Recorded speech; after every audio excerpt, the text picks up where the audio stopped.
All right, ladies and gentlemen, we'd like to welcome you out to the Utah Lake Commission Governing Board meeting this morning. We're meeting at a wonderful facility. It's a little bit of an upgrade from the courthouse. So, very well, appreciate Central Utah Waterfront to choose our facility. It is September 16th of the year 2021, and we have an agenda that has been posted, and we will follow the agenda as it is outlined. We'll move on to item number 2, which is the action items. It consists of 2 things: the approval of the governing board minutes from June 17, 2021, and review monthly budget report.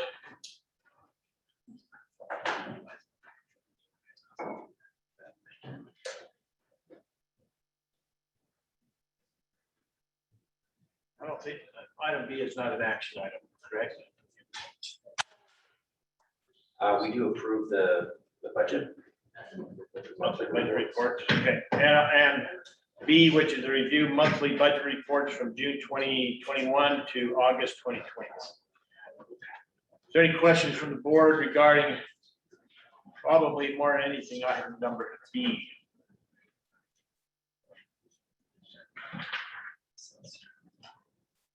Okay, if there's no questions, I'd entertain a motion. Chair, I move that we approve the action items A and B. Okay, we have a motion by Tice Flake from Vineyard. I'll second Carrie Malkovich, City of Woodland Hills. Second, Can we do a quick discussion just to finish that, before we finish that one off? yes.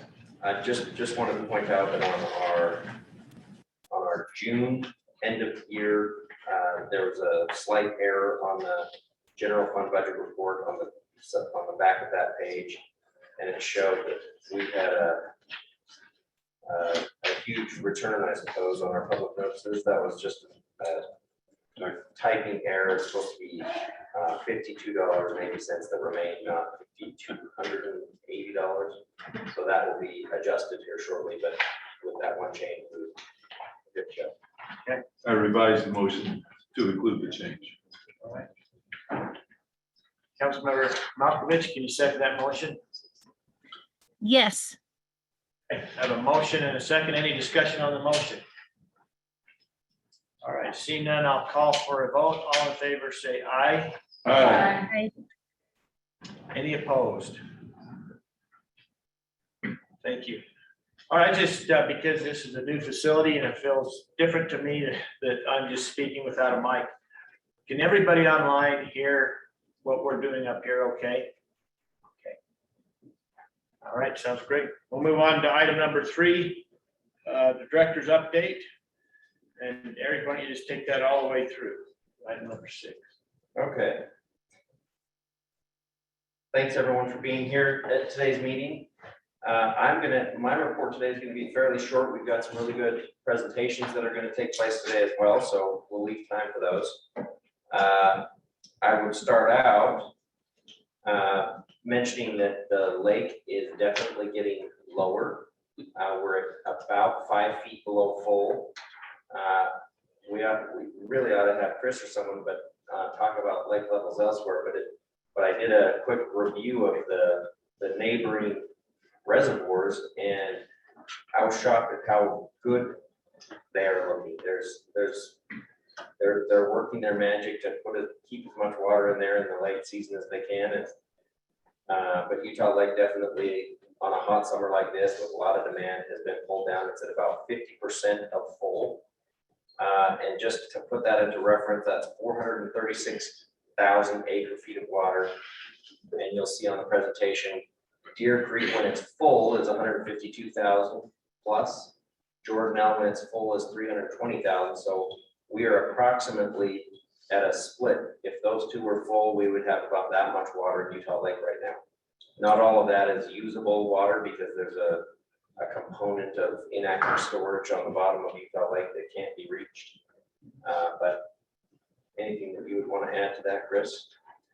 Well, that's pretty fairly indicative of the overall water storage situation. Most of our reservoirs are right around 50%, which considering the drought and the conditions that we've experienced, that's really pretty good, I think. I think if we assume that position, that we're grateful for what we have.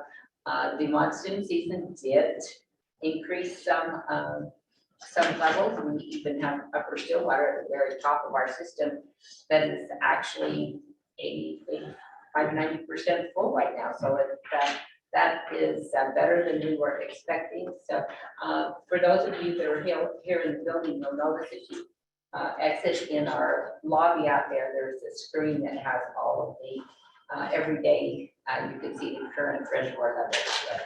So that's about where we are. Thank you.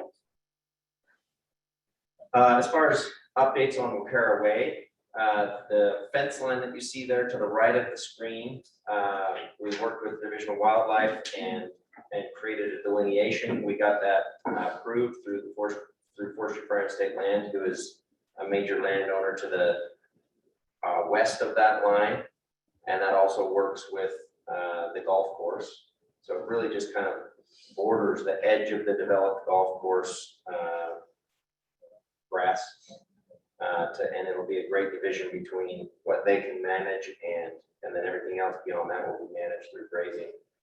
That fence is scheduled to be installed sometime in October. They'll start on that. They've been waiting on materials.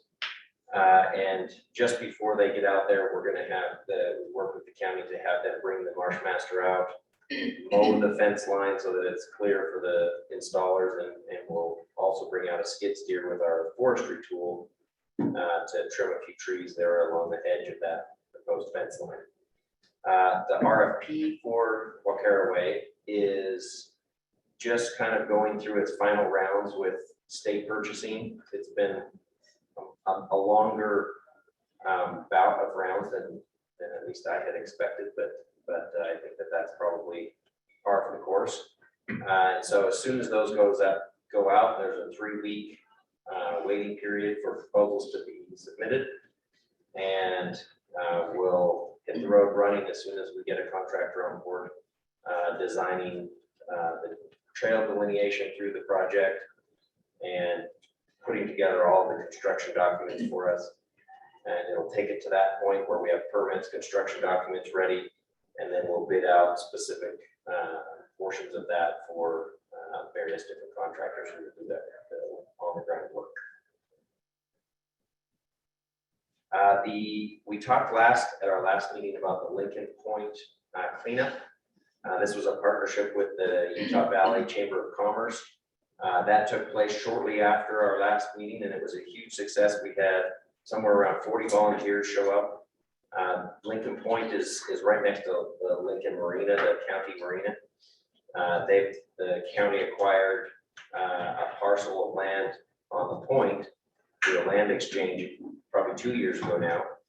And we were able to come down, and there's a historic marina around on the point, and we focused on that on the first cleanup and cleared out 2 old marina boat launches that probably haven't been used for a couple of years at least.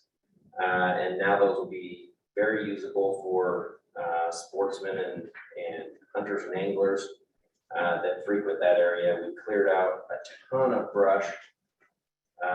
Everybody brought their clippers and trimmed down trails and opened up the shorelines for those that are angling. It was a really cool project. We ended up with a number of enormous heaps of cut vegetation that the county is going to run through the mower or the chipper. They didn't get to it, so Sam will talk about another cleanup project that created even more work for them. So they'll have lots to chip here when they get down there here in the fall.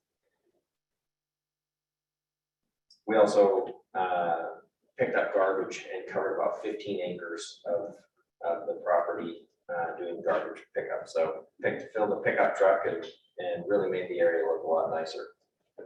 As far as the unimproved access enhancements, I just wanted to give one update. This is still intended to be a fall application through the Watershed Restoration Initiatives, a specific program for the Habitat Council for doing these types of access improvements. But I wanted to mention that mill race recently had a cleanup project on that access ramp, and the Division of Wildlife was able to get some volunteers down there with an excavator and made it look beautiful. We now have, we worked with the Delta Waterfowl Foundation, and they're interested in paying to have a concrete ramp built there. And this is the one right next to the freeway as you're heading towards, just towards the Springville exit. And that will provide access for, again, for sportsmen, hunters, anglers out into the Provo Bay. So really excited to see that improvement already. We had numerous complaints come in that people were losing wheels on their little boat trailers. You can launch up to a 14-foot boat right there, but the river had scoured the material away, and all that was left were big kind of boulders sitting at the edge where they launched. So nice to see that improved. Phragmites. This is something that I've got a couple questions. I've spoken with the Department of Natural Resources, and we're trying to figure out, I'm curious if anyone here has dealt with fiscal year issues for summer type projects. So all of the grants come effective July 1st. And there's usually a period of time for contracting to make sure that those are all agreed upon with between the county and Department of Natural Resources. That's who is the fiscal on these contracts. But that takes a little bit of a time.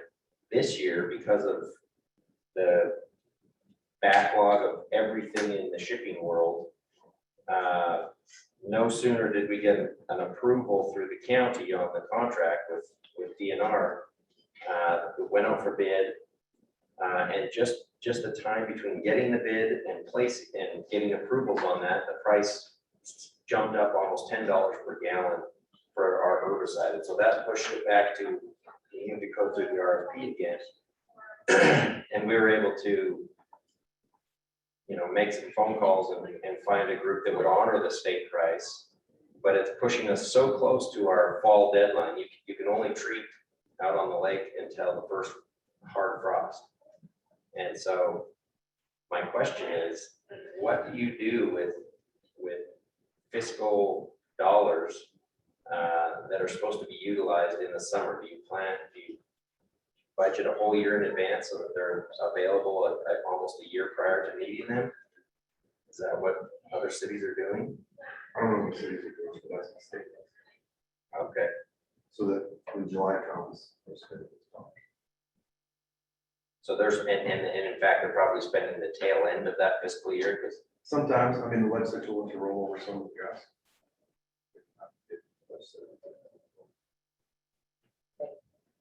I would But think, that's not that hard.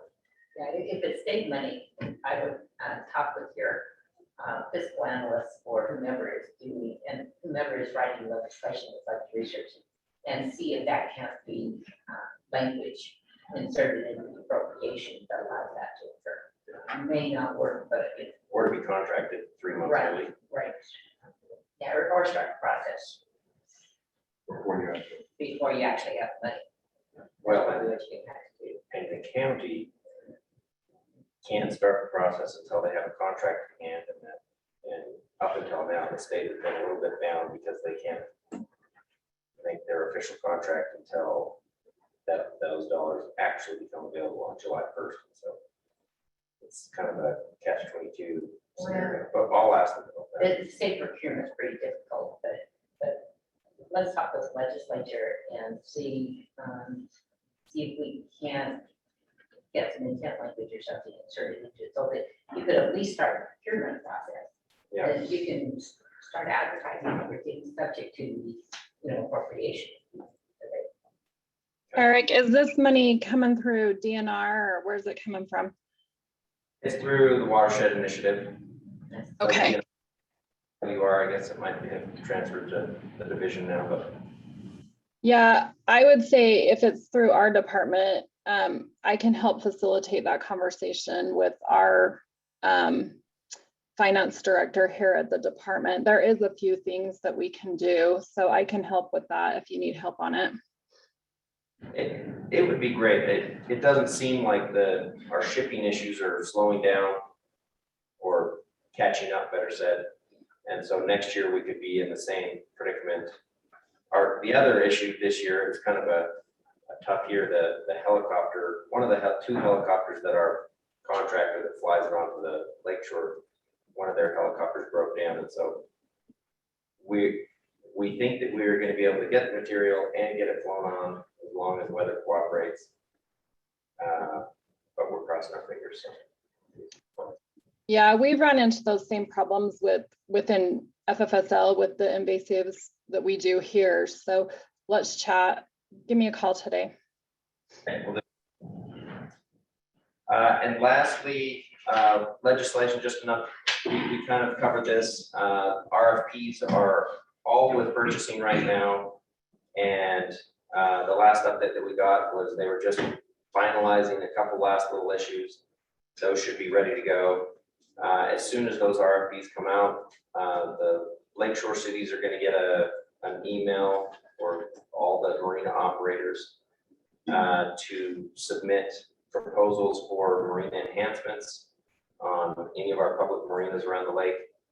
And we're partnering with Forestry, Fire, and State Lands on the development of those proposals and vetting of them, and then getting that work done. So it should be exciting to see last year's appropriation, the nearly 10 million put into action on the lake, and see some really cool improvements. Representative Brammer is not here. I received a text that he was going to be here. We could maybe hold a spot when he arrives to give us a quick review of HB 364 and any status updates that might exist on that. With that, I'll finish. All right, we'll hold that in reserve till the end. Thank you. Any questions for Eric on those items? I have one. On the cleanup, the garbage that you picked up seemed like quite a bit. Is that stuff that blew in or from users of the area? I would say that it's largely users. It appears to be stuff that someone would have brought down there. It doesn't seem like it blew from the landfill nearby or anything like that. So it's not uncommon. Sam will give you a report on a much larger cleanup. There's just a lot of people down on the lakeshore using the lake, and that brings quite a bit of trash with it. So. Okay. All right, we'll move on to item number 5, Provo River Delta Restoration Project. Mike Mills. We're going to have Melissa. I was told, Melissa, you're with us. She's going to give that presentation. Okay. All right, Melissa. Yeah, can you guys hear me? Yeah, okay. I will share my screen and let's hope it all works.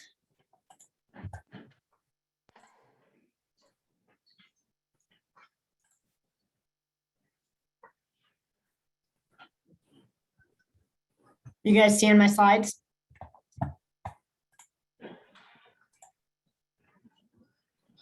Okay. Yes, we are. Excellent. Well, thanks. Really appreciate the opportunity to be here today with all of you.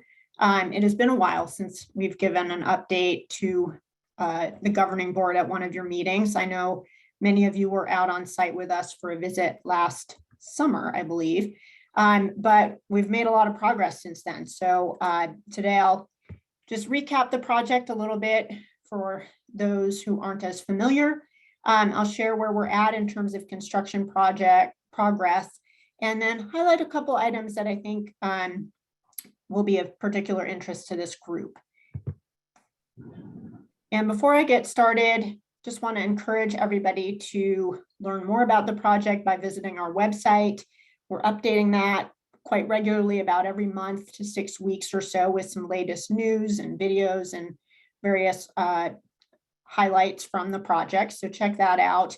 And I know Mike has been talking to Eric and Sam about hopefully setting up a couple options for members of the governing board to do a site visit again, hopefully in the next month or two before the weather turns.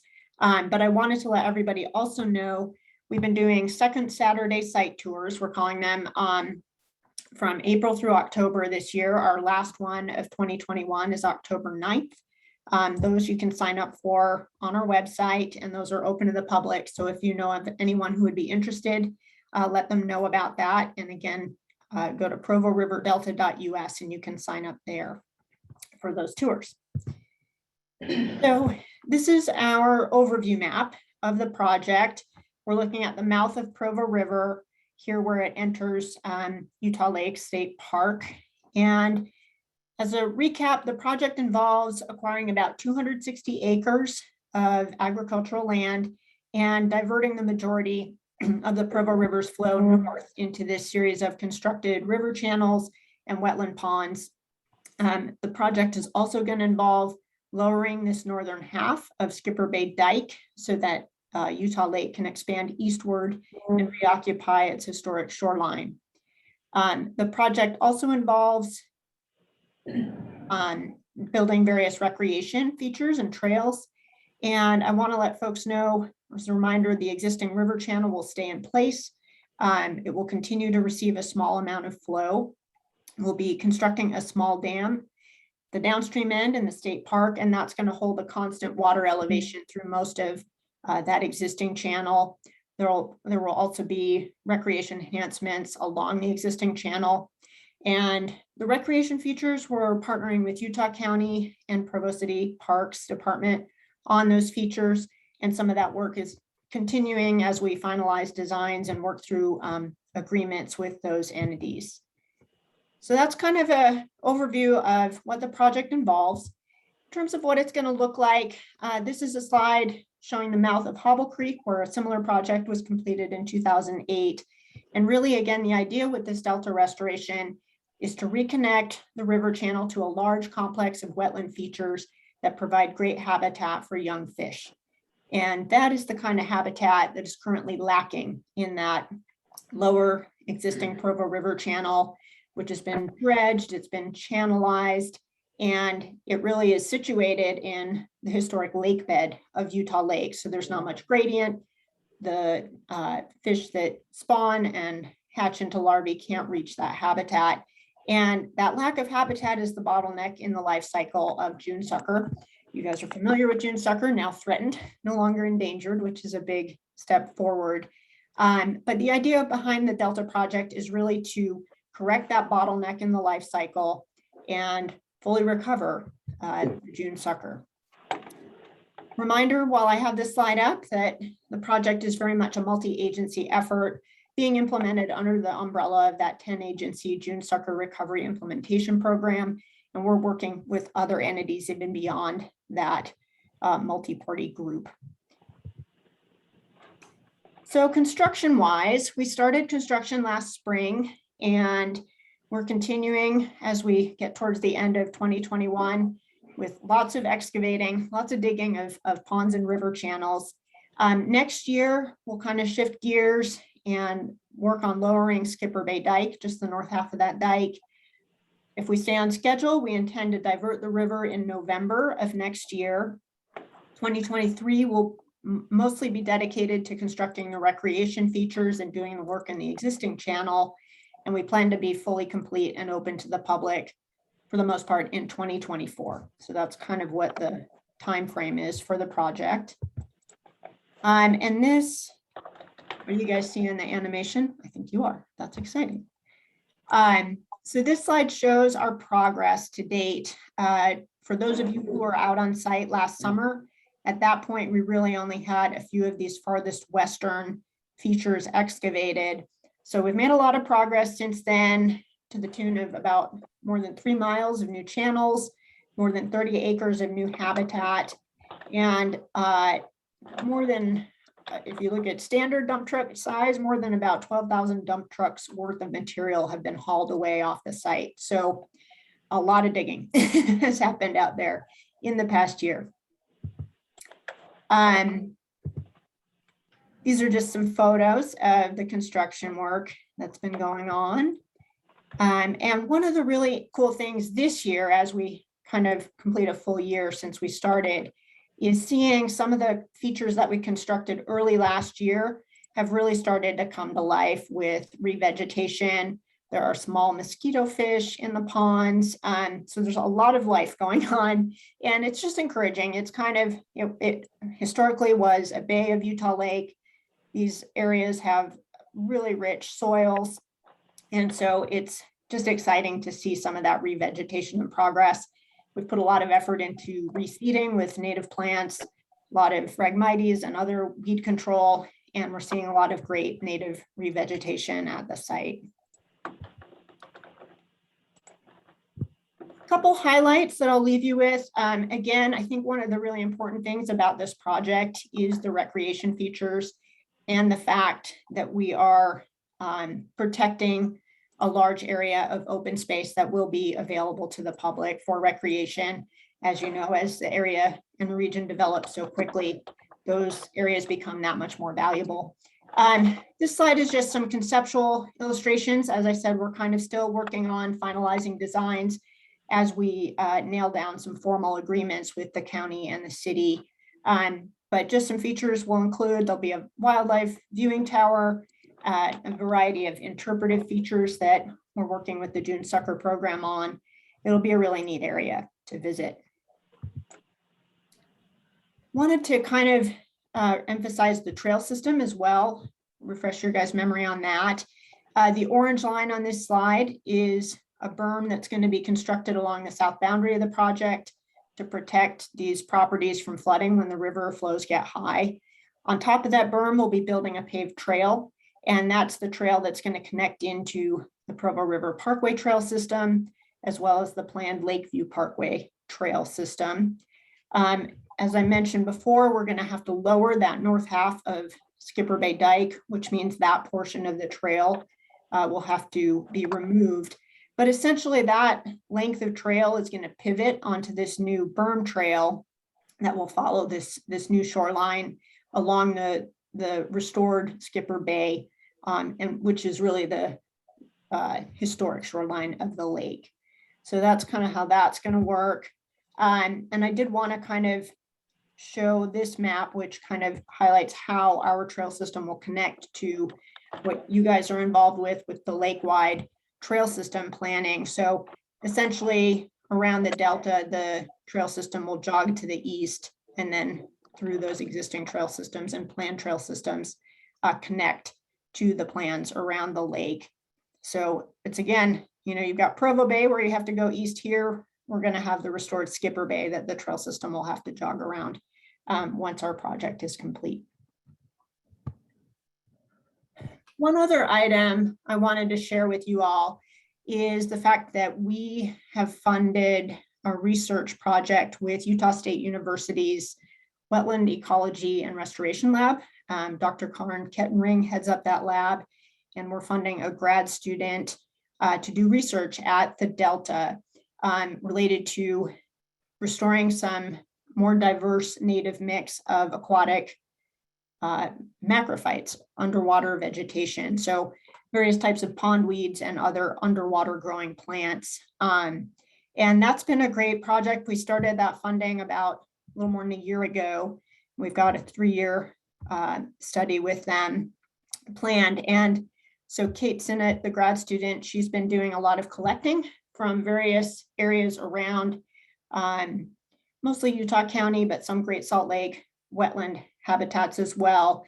So collecting some sort of source materials from those native aquatic pondweeds, and they've got a facility set up with tanks and irrigation where they've essentially been growing out those young plants up in Millville and Cache Valley.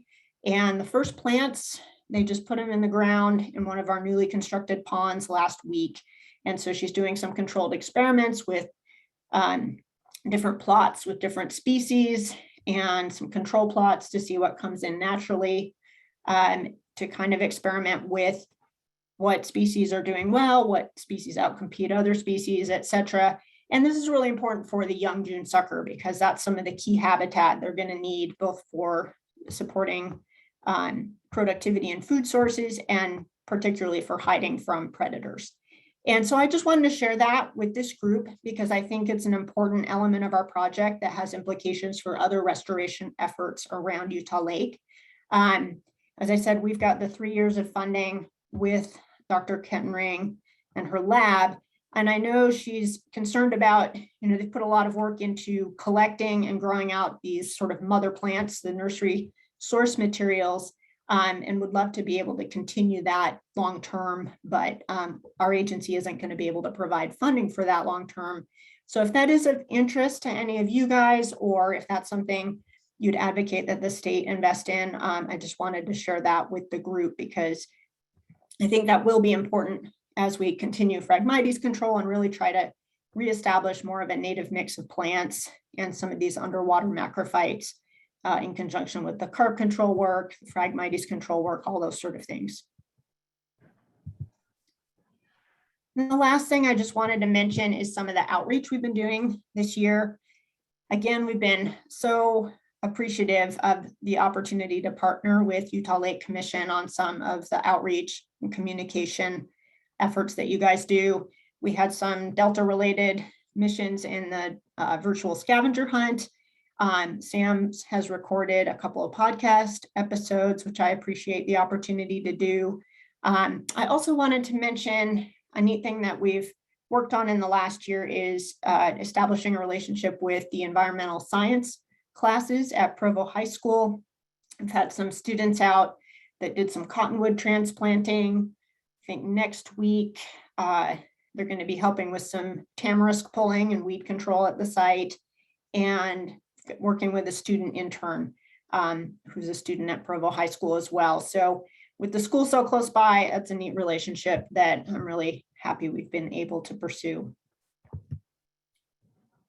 That's all I have. You can see some of us. Here's Sam and Eric from last year when we did our site tour. Again, hopefully we can get something set up with you guys, and just a reminder to visit our website. That's what I have. Any questions for Melissa? Right, Melissa, great presentation. Thank you very much. You're welcome. Do we have another tour for the board coming up anytime soon? I have October 9th. Is that correct, Melissa? At least at 8. October 9th is when we're going to do a public site tour that any of you are welcome to sign up for. But I know, Mike, I don't know if you've had any further follow-up, trying to arrange some dates that maybe work for you guys specifically for a custom tour for the governing board. Yeah, what we would like to do is I'll work with Sam and Eric to set up some dates, maybe for a little later in October or possibly early in November, that will work for the majority of the board. Last time we did 2 different days. It takes about an hour and a half once you get down there on site to kind of see everything. So we would love to accommodate that again, and I'll reach out to Eric and get some dates from him that will work for the majority of you.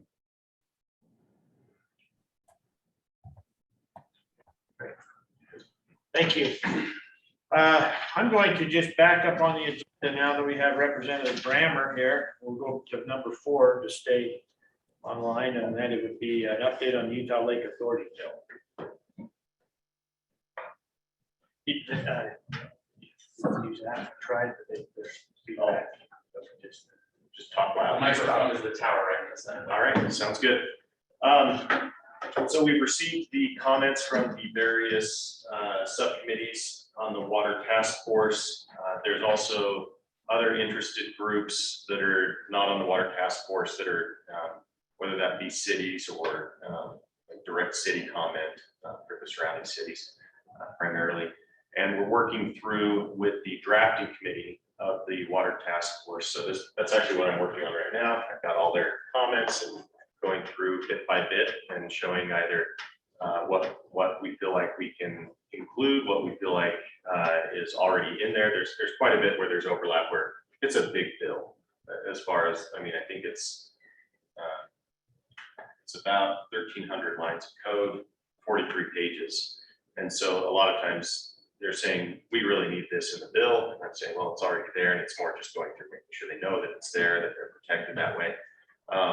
And then making a lot of changes to make sure that we're accounting for all of the various interests. I think that there are some concepts that were difficult concepts that we're working through, and I think we've made the progress that we need on that. And I should be sending, basically the process at this point is working with the Water Task Force, but I'm also planning on reaching out to each of the chairs of these subcommittees to show with an accounting of, these were the things that I saw that you identified, these are the changes that we're making, or the areas in the bill that we think address this. Is there anything that I'm missing? You know, what is still there that maybe we're not addressing? Not just that I missed, but I can't change, and is there another way to do it? And so I'll reach out to those committee chairs or those subcommittee chairs and work with them on that. But I will be submitting all of the proposed changes to the bill drafter. That's where I don't have control over how quickly it goes. So we'll probably be submitting changes over the next 3 weeks, but then it takes them a little bit of time on it. I don't know what's in his queue for the bill drafting. And so once we get the amended bill back, then I'll send that out. And so that we can get feedback before it goes public. And so I'll send that out to as much of the commission as I can, so that we can make any other changes that maybe weren't in there that are really needed. So that's kind of the status. I expect the bill draft probably in the next 5 to 8 weeks, but it depends on what that workload is, because there's one person who does these types of bills, and there's 104 legislators, and it just depends on his queue. So. Any questions to Representative Brammer?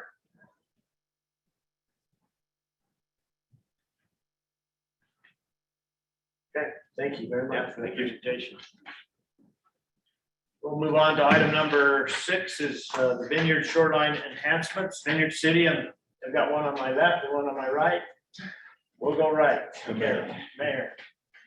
Did you want to sit there on there? We have a PowerPoint and I brought some PowerPoint's staff up. with me. Yeah. Here it is. Well, I can Can you just jump start up on so my you side. can- Yeah, you guys can cover it. So, I'm gonna go to the next slide, I guess. Yeah, I will. That's great. So in Vineyard, we have 3.4 miles of shoreline. And it gives us this really exciting opportunity to plan our shoreline and kind of set goals for our future. And so in order to kind of redevelop the area, clean up the shoreline, restore kind of what was there, we have the Geneva Steel Plant, and then kind of create spaces for recreation. We took this P3 approach where we're working with our developer, we're working with private landowners, and then we're working with different funding mechanisms like the TRCC, our redevelopment agency, and the partnering cities on the project. We have a great team that we just brought on. It's FFRK and then EDSA, and they have local and national and international experience designing these waterfronts in Colorado and companies from all over. So we're really excited to work with them. And one of the approaches that we've taken is, and part of their timeline is that we created this steering committee with all of our key stakeholders. So we've got our partnering cities, UVU, we've got Utah Lake, private entities, developers, private citizens, our water, our different state entities along the lake. And we're all like in the middle of coming up with really fun ideas right now for what we hope to see there. And then we'll do several public outreach forums, and we hope to see that timeline wrap up in the next, in the spring for construction. And so our goals are being able to start building out some of our projects. As you can see, we kind of divided it into these 2 different areas, the waterfront to the north and then the waterfront to the south. And we're really focused on our north side for having kind of like an economic tourist location. And then our south side is more the conservation, quiet spaces, bringing those types of things in. So really kind of building for what we want to do today, planning for the future, guiding our documents like our general plan, creating spaces that we need and desire. And then why we really wanted to do this is so that we could create this vision that then we allow other people as they come in to grow around. And so this is the state looking at what we're doing, things like that. So I'll turn it over to Morgan. He's our community development director, and he can kind of share some of our exciting projects and how we broke it up. Oh, that's our introduction.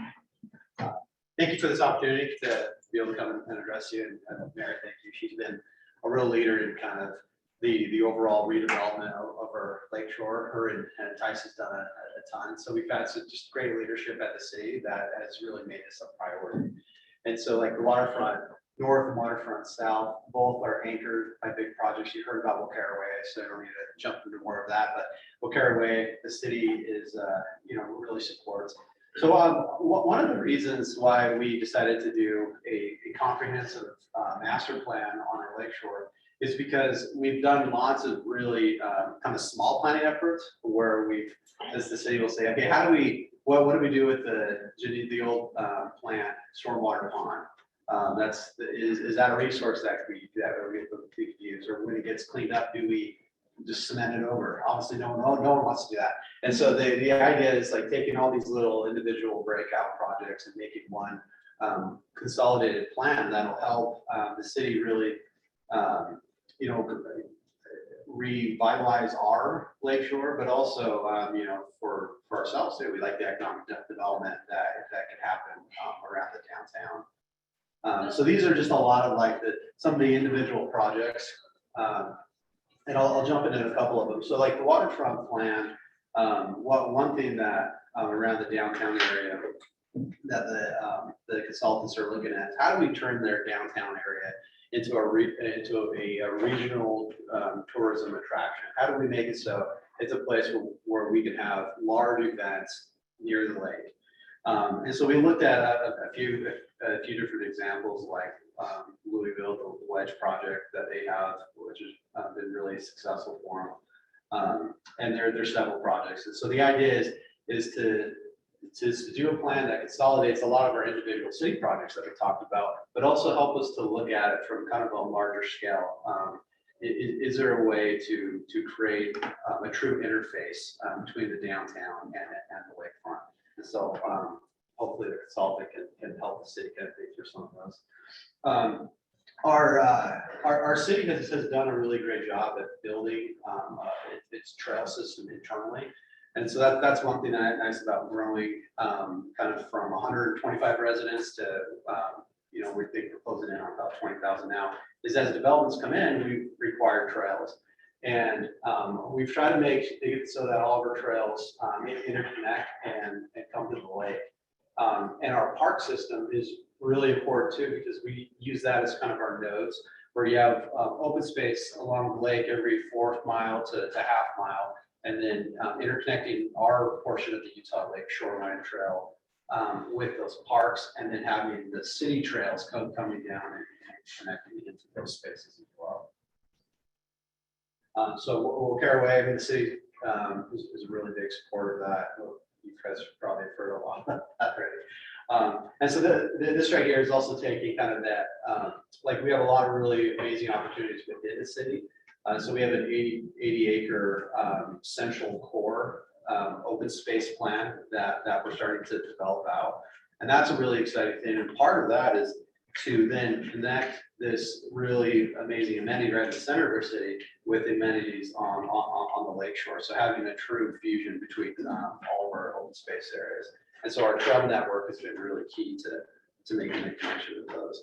The downtown plan, this was designed probably over the last 8 years. We've had a lot of, maybe 100 city council meetings on this project. I mean, it seems like every other week we're talking about it.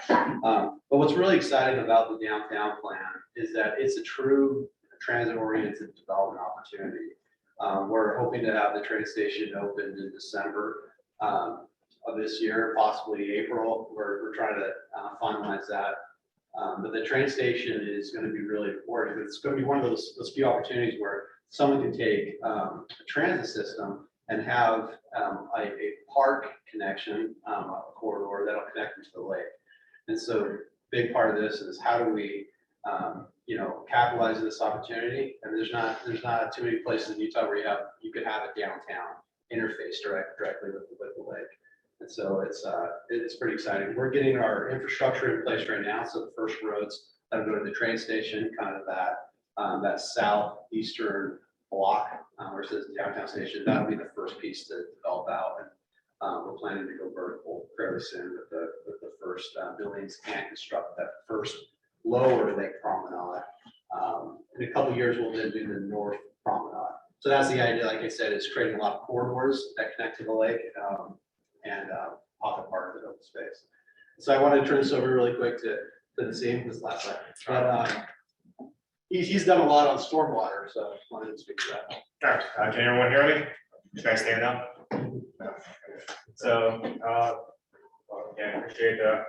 So Nassim, the city engineer, I've been with the city for since about the mid-May on here, and actually very excited. One of the things that brought me here to the city is a lot of things that are going on here in the city. And good vision, good implementation. The great part about this is, as the mayor has spoken about and as Morgan has spoken about, is a lot of these things are in their early stages. Just a little bit of background. I've been quite a few places. I've been in Florida, been in Guam, been to Hawaii, worked with the Corps of Engineers on lots of, I won't say a lot, but federal projects, and been to other countries, for example, the island nation of Palau. And one of the things that they all have in common is they have a lot of water. But one of the things that they also have a lot in common, which is a holistic idea, is the quality of water. And that's really what what the focus of our stormwater is, because as Morgan's planning out the implementation of the spaces, and then when people go to the spaces, the idea where it comes down to is when they get to the spaces, what's the quality of their interaction with the environment? And that's really what I would like to say. I'm coming on the back end with a broom, cleaning up a lot of Morgan's visions and so forth, to make sure that the quality of the interactive environment that the residents of Vineyard, businesses, and the visitors of Vineyard have are in place. And through that, really what we're looking at doing is trying to manage our stormwater, trying to make sure that's being built up early on in the stages versus late in the stages, which we have the fortunate advantage of with versus a lot of more established cities on doing through the low impact development practices. Trying to get out there, work with developers, partner up with the developers to say, you can be successful if you focus on quality of water. Also about redeveloping our SWIP, our stormwater protection. I keep forgetting the acronym, but our stormwater protection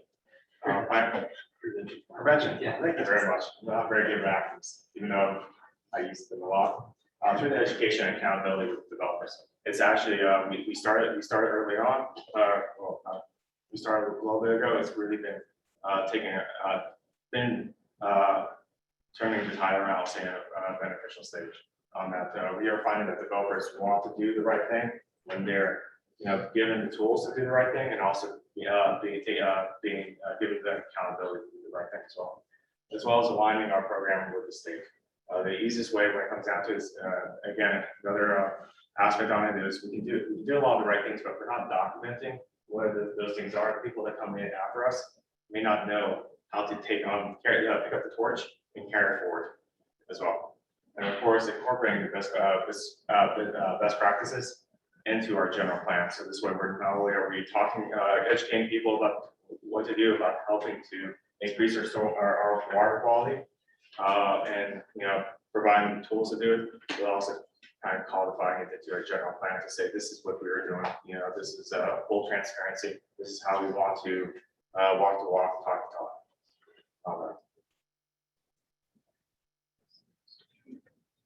Well, that is it. Are there any questions, or Tice, do you have anything to add down there? It's just a long, long lake shore with lots of nasty growing things. And we have a lot of work to do to make it available to people. Access is our major issue right now. As we plan ahead, we want the people down on the lake to use it. We look upon the lake as our major resource, other than transportation access, that we have lots of. That lake is a large part of our future economic growth. And we're proud of it.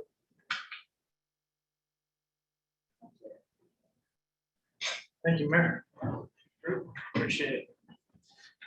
Okay, we'll move on to item number 7, Saratoga Springs Shoreline Enhancements. Jeremy?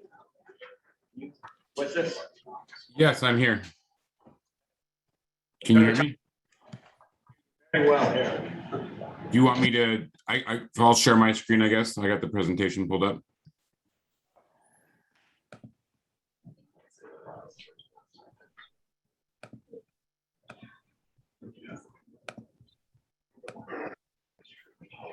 All right, just let me know when you can see the, I'm seeing that, but I don't, is that them or is that you, Sam?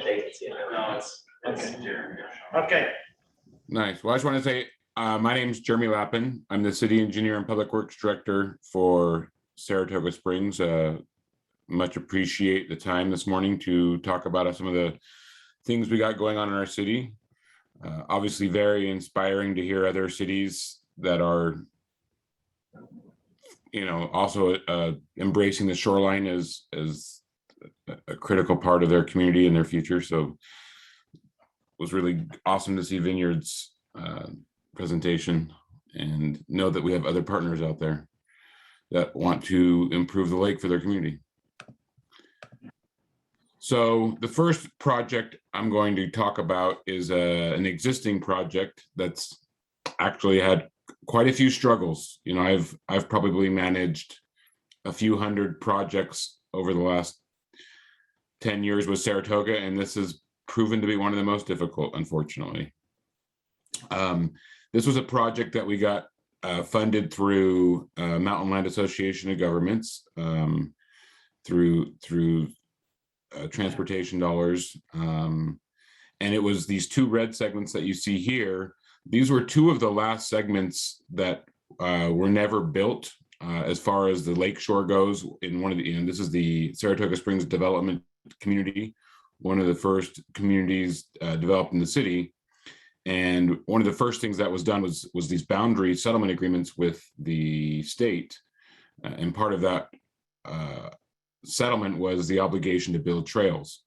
Well, in these 2 segments, they had gotten approval to put the trail internal to the project.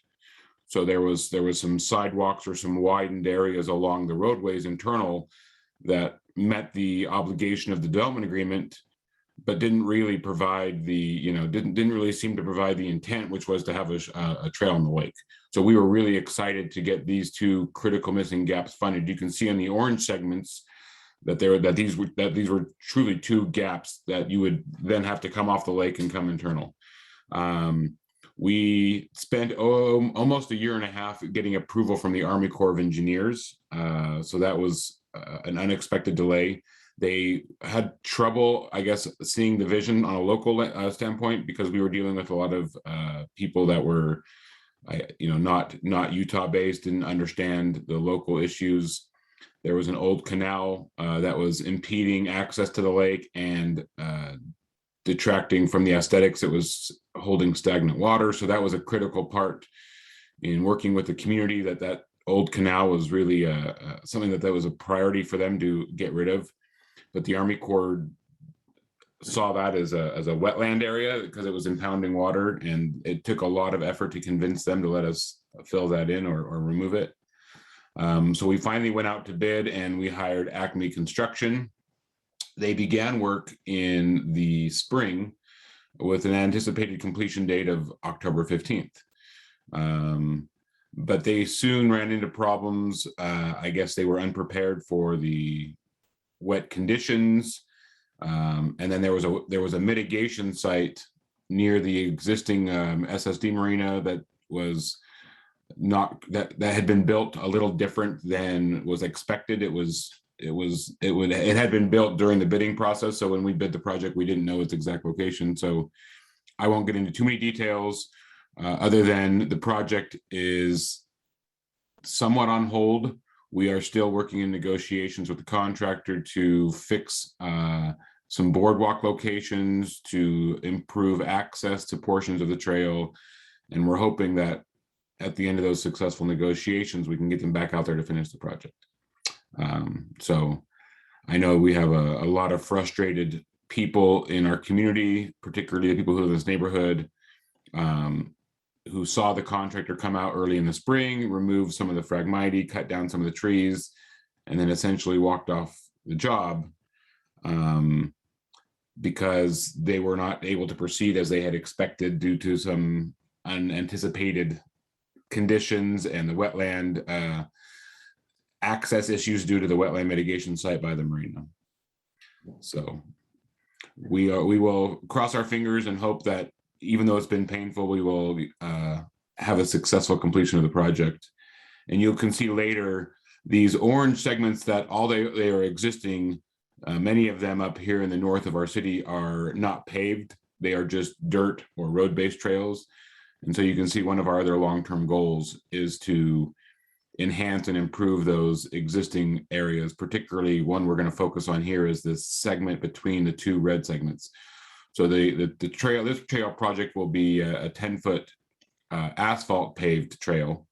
And we're hoping to pursue funding to complete that so that we would have a continuous paved trail from the beginning of that red segment through the middle segment that's currently orange down through, and have that all be continuously paved to improve access, make it more usable to a wider variety of users.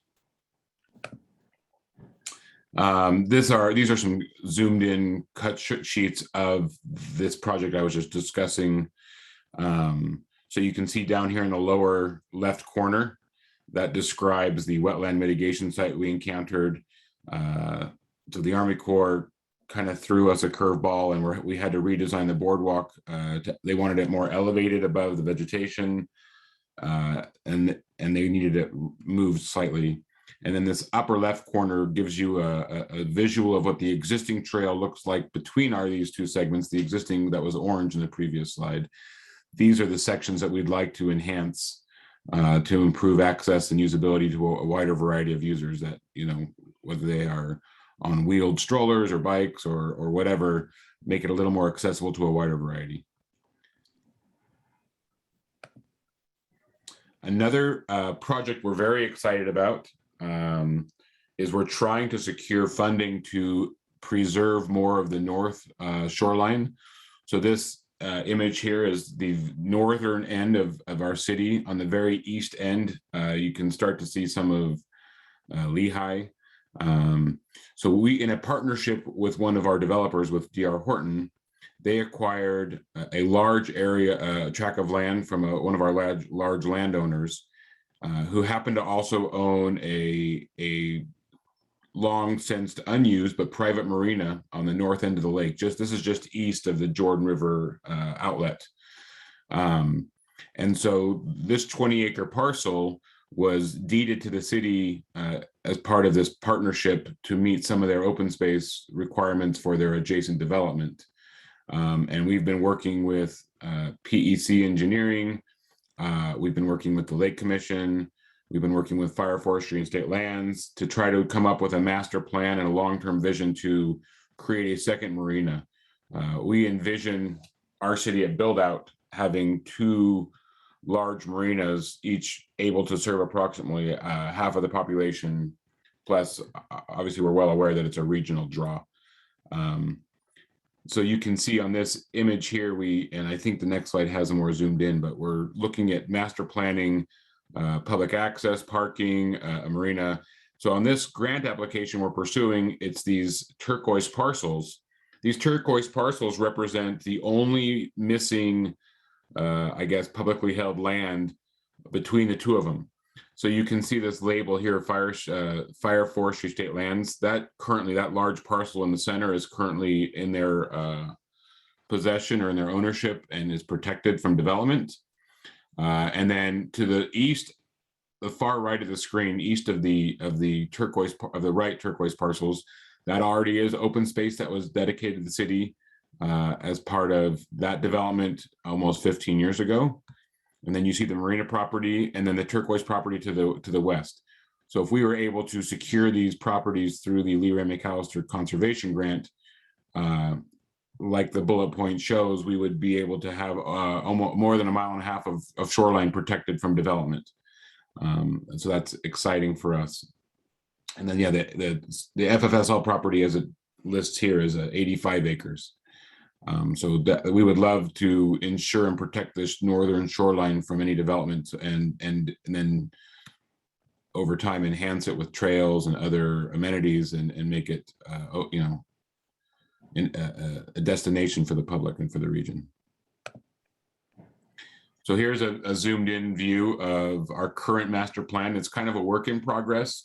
We're looking at pursuing a variety of matching options. Our council has actually set aside $500,000, I think last fiscal year, but it's been rolling over to try to leverage other funding opportunities. So we're excited to hear, I think Eric discussed an RFP or a request for proposals coming out soon for marine enhancements. And so we're excited about that. And we're hoping that we can use this $500,000 of local funding and leverage it to really take this raw piece of ground and open it up to the public. And I'm sure it'll be a multi-year, multi-phased project. Hopefully with phase one, we can get, you know, some initial amenities open to the public and then continue to invest in this property and make it, you know, just as popular and as nice as our South Marina, which, as I'll show in a few slides, we're also continuing to, you know, enhance the amenities and develop the property. So this would include a beach area. It would include both motorized and non-motorized launch areas. It would include picnic areas. A little bit of history. I believe this was actually the site of one of the original Saratoga Springs resorts, you know, 50, 60 years ago when this was a destination spot. So it's kind of fun to see the city come full circle and redevelop, you know, what was 50, 60 years ago already a destination for the region. Another exciting thing the city is working on is a hot springs concept. So I apologize, this does not have a great vicinity map, but this is just south and west of the Jordan River outlet. This is, if you know the city very well, this is just east of where we recently built a large baseball facility called Patriot Park. We just built a new police station and courthouse here at the intersection. So this intersection you see here on the left is the intersection of Saratoga Road and 400 South. And the existing hot spring that you may know about that is still somewhat popular on Facebook or social media, where people know that a natural hot spring where you can walk down, that's on the same property a little bit to the southeast of the proposal. So what we're looking at really is developing a hot springs park. Again, trying to bring the focus of our community back to the lake, back to kind of, you know, our namesake, Saratoga Springs. And we've looked at, we actually have a local resident who is a designer who's done several of these throughout the country, and he's working with us. And so we are looking at a variety of concepts to develop that. That would be just east of Saratoga Road. Again, you can see the Jordan River here in the upper right corner of this illustration. And so we're really excited about that. We're very early in the stages of feasibility, analyzing, you know, potential hot spring sources. We clearly know that there is hot water in the aquifer underneath this area because we have natural hot springs. And so we're working with some engineering firms to do some exploratory investigations, potentially drilling, to try to see if we can tap into that and use that to develop a really amazing world-class water destination resort.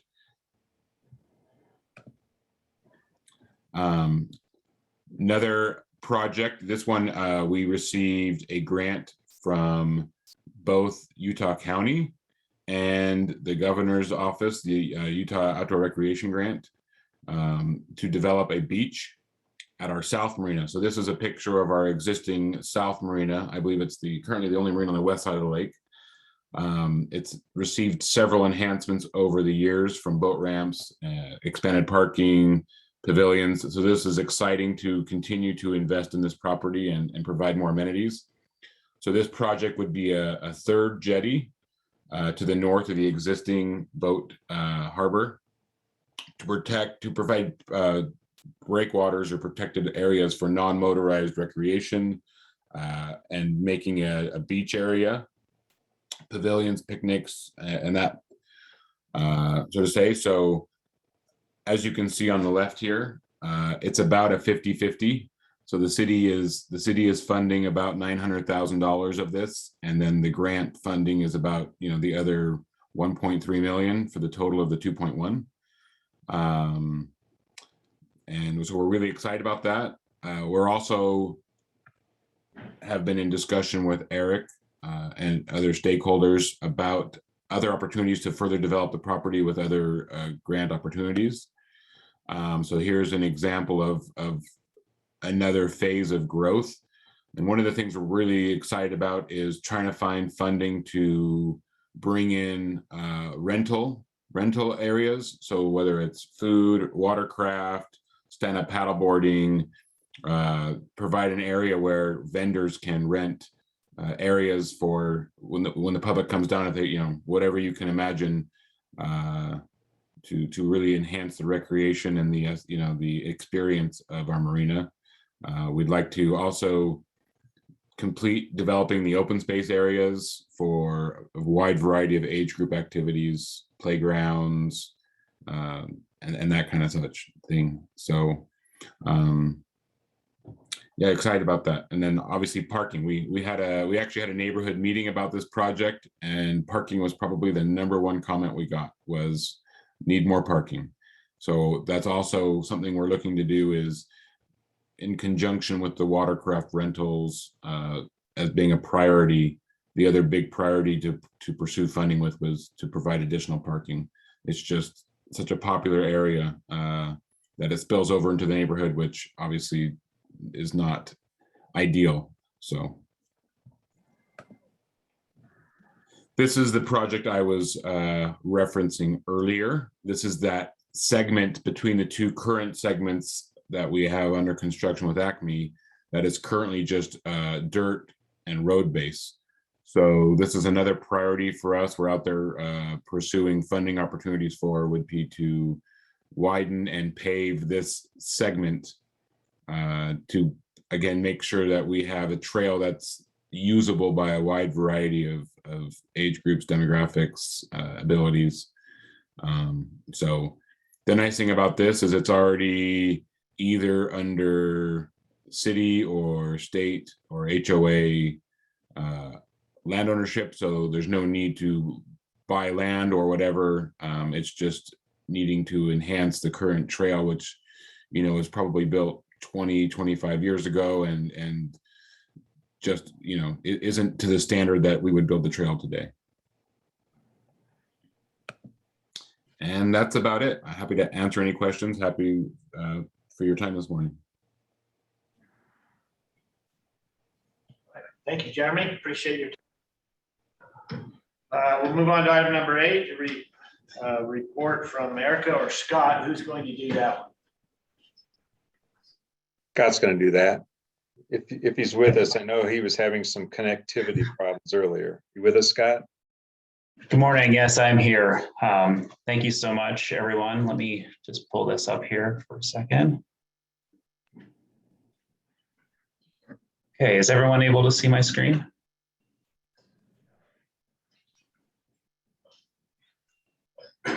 Yes. Okay, thank you. Well, good morning, everyone. Normally Erica gives these updates, but today, I'll try to fill in for her best I can. I'm Scott Daly with the Division of Water Quality. Probably all know me by now, but been managing the Utah Lake Water Quality Study. Kind of the primary purpose here is to establish water quality criteria for nitrogen and phosphorus in the lake. and to assess whether or not there's some improvements that can be made with the harmful algal bloom conditions in the lake. And so I'll just give we'll jump into a little bit of an update of progress that we've made over the last 3-4 months or so. First, I'll just start with kind of a general schematic of what our project looks like and how we're divided up the various tasks. And the first component of what we're currently working on now is our phase 2. This is the process that we're undertaking to actually develop the criteria numbers themselves. It's a pretty involved process where we're establishing an approach for how the numbers will be, how the data will be assessed, how the models will be used, et cetera. To support that effort, there's a detailed research plan to help gather the information that the science panel needs, fill in the data gaps that they've identified, and so on. And so much of that work is ongoing, and over the next year or two, that information will be coming due. And then we'll hopefully have what we need to start assessing that data and information and developing those numbers that are protective of the lake's uses. And so we'll start there with our criteria development framework.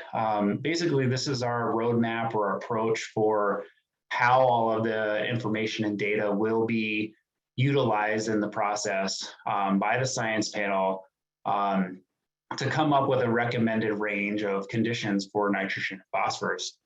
That information will then be passed on to the steering committee, knowing that there could be a range of values, and they'll be tasked with kind of that policy decision-making process to figure out where within that range is an acceptable value for nitrogen and phosphorus criteria. So this framework, takes a multiple lines of evidence approach, combines information from the models that are being developed, all the data that's been collected, for the past 20 years or so, some national lake modeling stuff, and then the results of our ongoing research program. And then has a process for assessing uncertainty and risk and for combining those lines of evidence. And so today I'm pleased to announce that this document was approved by the steering committee in their August meeting, something that they've been working on for the last 1.5 years or so. It's been pretty fruitful effort, and we're pleased to have this wrapped up and be moving on to the next phase. So quick update on our research program. There's a whole lot of ongoing parts and pieces here. Of course, you've heard some of those from the June Sucker Recovery Program earlier and the Delta Restoration. There's a lot of overlap there. But we have a couple, and we're trying to leverage that information as it's relevant to this project. But there are a number of projects that the science panel identified and implemented to be able to basically fill those knowledge gaps so that we have the information needed to develop criteria over the next couple of years. Our bioassay study just wrapped up a couple months ago. This was a study to kind of determine which nutrients are important in the process. Is it nitrogen? Is it phosphorus? Does it change throughout the year? Does it change throughout the lake? And those kinds of things. The carbon, nitrogen, and phosphorus budget study, that'll be wrapped up here in the next 45 days or so. We're in final draft phase of that. And this is a project that basically takes a modern day accounting of how much stuff is coming into the lake, carbon, nitrogen, phosphorus, so that the science panel has kind of a baseline understanding of what's coming in, and so that they can relate it to how the lake is responding to those inputs. It also includes an assessment of the internal cycling in the lake, so those nutrients that are stored in the sediments that become available and mobilized through the water column throughout the year and among years. Phosphorus binding study. This is a new study that Josh Lamont at Brigham Young University is taking on. He is assessing how calcium in the lake could effectively bind phosphorus and permanently remove it from the system. Science panel understands that as an important process, but they're trying to understand, more specifically how the magnitudes, how often it happens, and then ultimately take that information, make some modification in the water quality models that are ongoing. Our Paleo study, this is the one to infer what historical conditions look like. And this study will be wrapping up over the next year, probably 9 months, hopefully. There's been some delays associated with COVID-19 closures of the various laboratories where the information was being processed. But there is some information coming in now that we're beginning to be able to characterize what that historical condition looked like, at least at a couple locations across the lake. So pretty interesting results coming in there that we hope to be able to share with the steering committee in this group over the next little while. Littoral sediments. This is a study where we're assessing the contribution of the lake level fluctuation that we all know occurs in the lake. So as the lake dries out around the shoreline and then re-wets when the lake level comes back up, that can be an important process for how nutrients are mobilized into the water column or actually sequestered to the sediments. And then the last one really here, we just initiated a contract with Tetra Tech, or a consulting firm that does water quality modeling. And they're actually providing support for the other aspects of our project currently. But that contract was initiated about a month ago, and they're starting out to kind of assess the models that were developed last year by the University of Utah and make some modifications to those so that they are ready for application to the project. Part of that process too is to develop a watershed model so that we can simulate how the landscape is contributing to the lake. And then the ultimate goal of that is to be able to potentially identify management practices on the landscape, whether it be stormwater management practices or agricultural management practice, forest management practices, in comparison to all of those other sources that we know of. There are 2 ongoing studies by some partners to the project. The Wasatch Front Water Quality Council is conducting an atmospheric deposition study to quantify the amount of nitrogen and phosphorus that's contributed to the lake from the atmosphere. So local dust deposition, deposition that might originate from urban activities like car exhaust or factories and those kinds of things. And the last is a mesocosm study that's being conducted by the Timpanogos Special Service District, and they're looking to assess some of the sediment characteristics related to how nutrients can be bound up and sequestered in sediments, specifically evaluating an application of an aluminum compound to be able to see if it's an effective means for lake treatment or lake recovery down the road. And so results of those 2 studies, will be the TSSD studies going over the next few years, and the atmospheric deposition study is ongoing, and results starting to come in now. Really, the projects that are managed by the science panel, we anticipate this current batch here will be wrapped up by middle of next summer, and those results available to the process. And so kind of feeds into this next task that we're working on now. If you recall, there's a series of charge questions that the science panel were asked. So what are the historical conditions? What did the lake look like in the past? How is it currently operating under current conditions with nutrients, et cetera? What information is needed to establish a criteria? And then, what can we do? Can we get to an improved condition somewhere down the road with specific management practices? And so a science panel right now is kind of checking in on the information that they have at their disposal currently, recognizing that not all of it is in, and that, like I said, will be coming in over the next couple of years. But taking stock of what they have currently, responding to these questions the best that they can, acknowledging the certainty with their response. So application of the uncertainty guidance that was developed by the steering committee and science panel a couple of years ago. And then, identifying where ongoing research and study efforts will inform these questions down the road. And so we're targeting an October 31st completion for this kind of progress report on the charge questions. And we'll hopefully be delivering it to the steering committee around that time. So it's an update for the steering committee, but also help the science panel understand where they stand currently and to make any needed modifications in their program moving forward.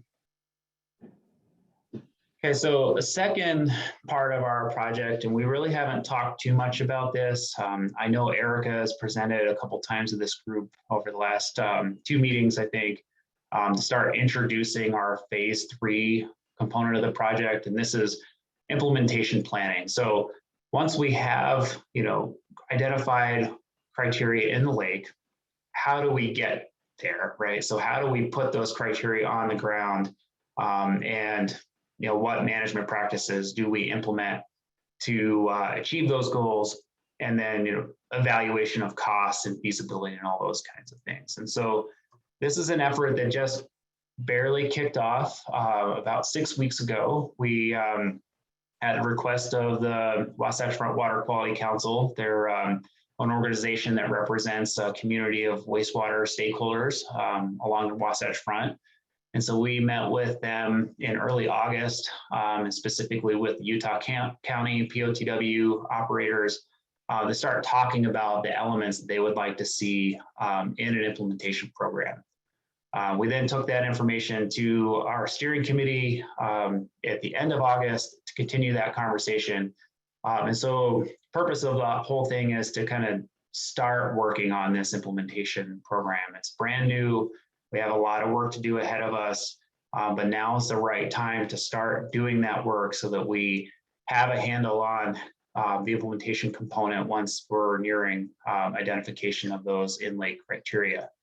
And so really what we're trying to accomplish here is figure out what we need to do on the ground with on-the-ground management, stormwater, agriculture, POTW, atmospheric deposition, all of those things. How do we address all of those potential concerns to meet those water quality goals that will be established?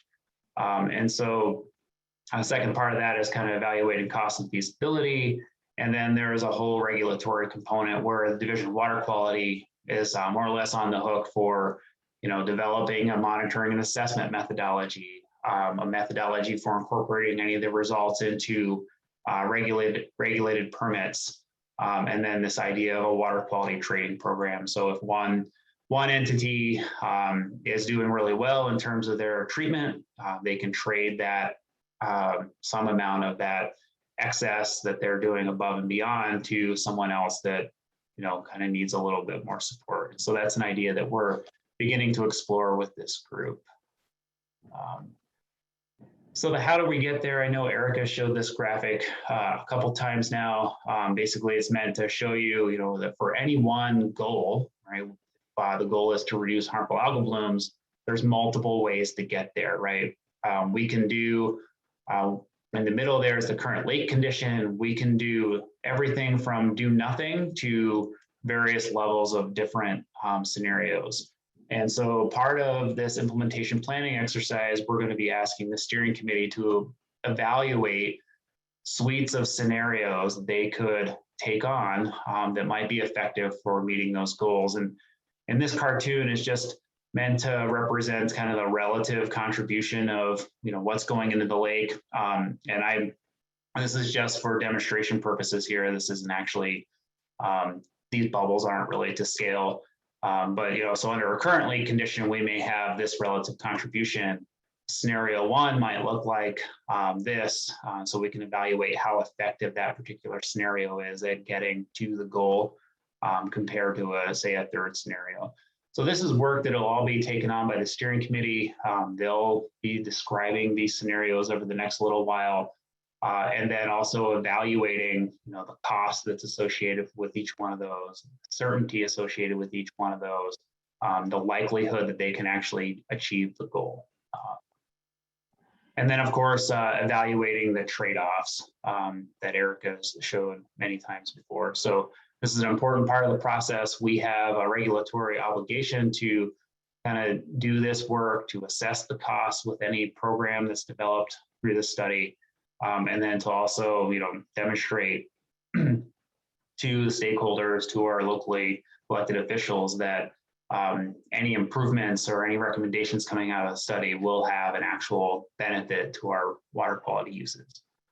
And so really what this is where this is all going is, we're setting up now to develop in a framework type document that's similar to the criteria development framework that was just approved by the steering committee, that maps out all of the various pieces and parts of an implementation program that the steering committee will need to be successful. And so the idea here is that we're starting to work with the steering committee. We'll put those pieces together in a draft document here in the next little while.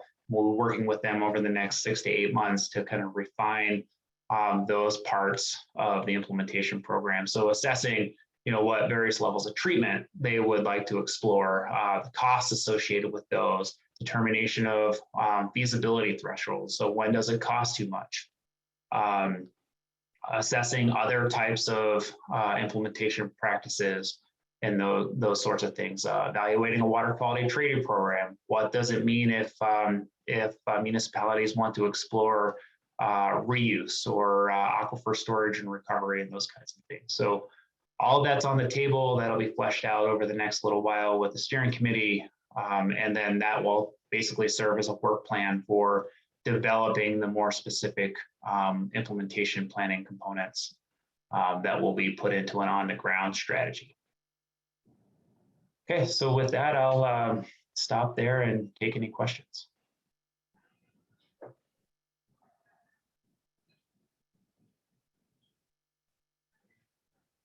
I have a question for Eric. This meeting right now, including that PowerPoint, is this archived and placed on the commission website? I would love to get a copy of this right here. The presentations themselves will be sending out all the presentations from today. Great, the board. Okay. Great presentation. Any questions? Okay. Thank you. Okay, thank you. Great day. All right, Sam, we'll turn number 9 over to you. You just have all the fun. Thank you, Mayor. I appreciate that. I do like to think of my job as a fun job, so I agree with you there. Just wanted to share a couple of quick updates with the board and as part of our community outreach efforts and communications efforts. So the first one you're seeing, Eric's pulling up there, is about the 9/11 day of service at Utah Lake. Long story short, we didn't even know this was going to happen until Mark Seastrand, who used to be on this board, who used to serve on Orange City Council, actually stopped by our offices and expressed a suggestion that we look at doing this. And when that happened back, I think this was in July, our intern, Audrey, who's with us this summer, myself, put together a plan to have every single one of the access points of the lake had a cleanup project for the day of service on 9/11. So what happens, we actually surpassed that goal. We did 30 groups. We had all 27 public access points and 3 additional project areas at the lake. Those are on display right there. So Walk Hard Away was one of the additional ones. Sunset Beach Park is not an official access point of the lake, but casually considered so. This was an additional one. And then forgetting what our third extra one was. Point being though, is we had 30 different groups. Every single area got adopted. Early estimates, we actually just requested that they all fill out a form online to report on how many people came, estimate how much garbage they collected. So we don't have those numbers fully done yet, but as of right now, the early estimates, we had over 900 people at Utah Lake cleaning up all in one morning, which is something that's never happened before. So we were really grateful for the support of all the volunteer groups, whether those were LDS states and wards. We had some families, some of our regular volunteers. And we're really appreciative of the marinas who were also of help in that too. They actually were able to utilize those groups, not only for garbage cleanup, but also for getting rid of weeds or getting rocks off their beaches and other things like that. So we really appreciate everyone else who helped us make those projects happen.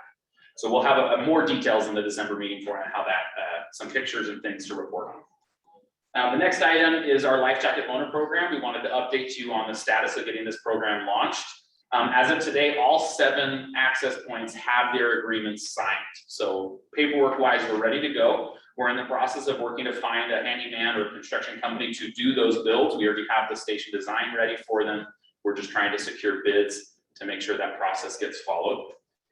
We also used at the end of the fiscal year the $1,700 in cash donations that have been received from the public. We use those to purchase additional life jackets so that all of the stations will be well stocked between those that we purchased and also the lightly used jackets that were donated last year.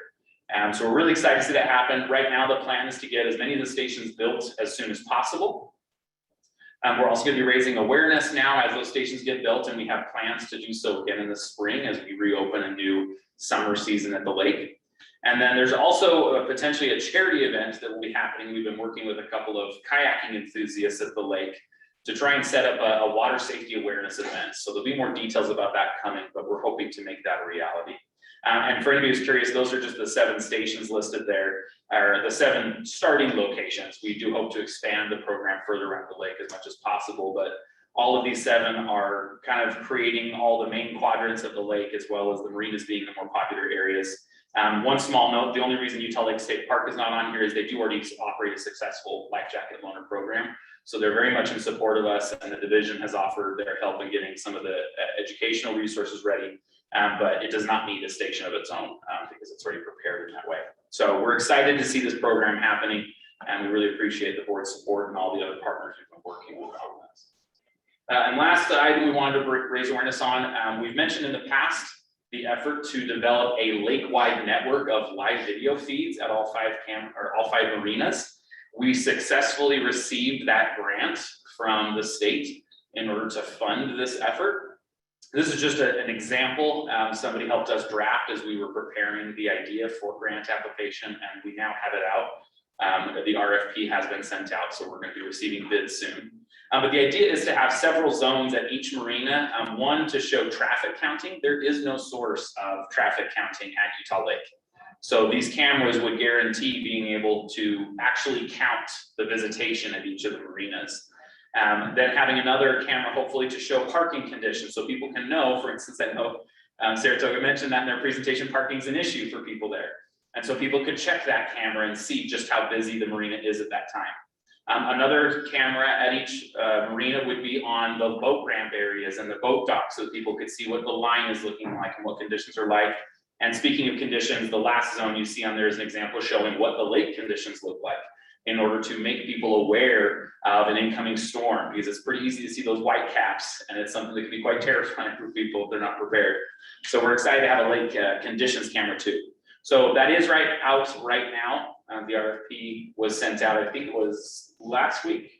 Yeah, so we have a couple of weeks open. I know several of the contractors who are interested have submitted questions that we're answering, and we hope to get that done as soon as possible at the lake as well. So those are the 3 updates that I have, unless the board has any questions in regards to those or other communication and outreach effort.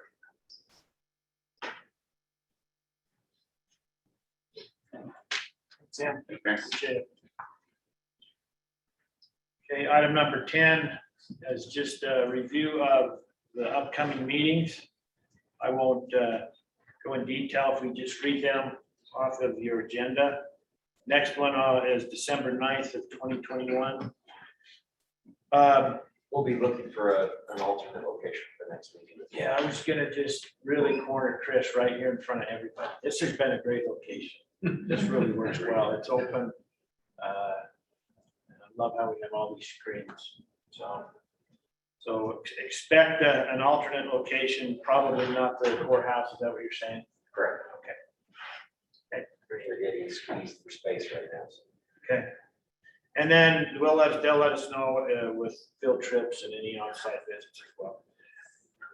Is there anybody here online, even board members, that would like to make general public comment at this time? One quick note, at our next board meeting, we'll be holding elections for chair and vice chair that would become effective January of the following year.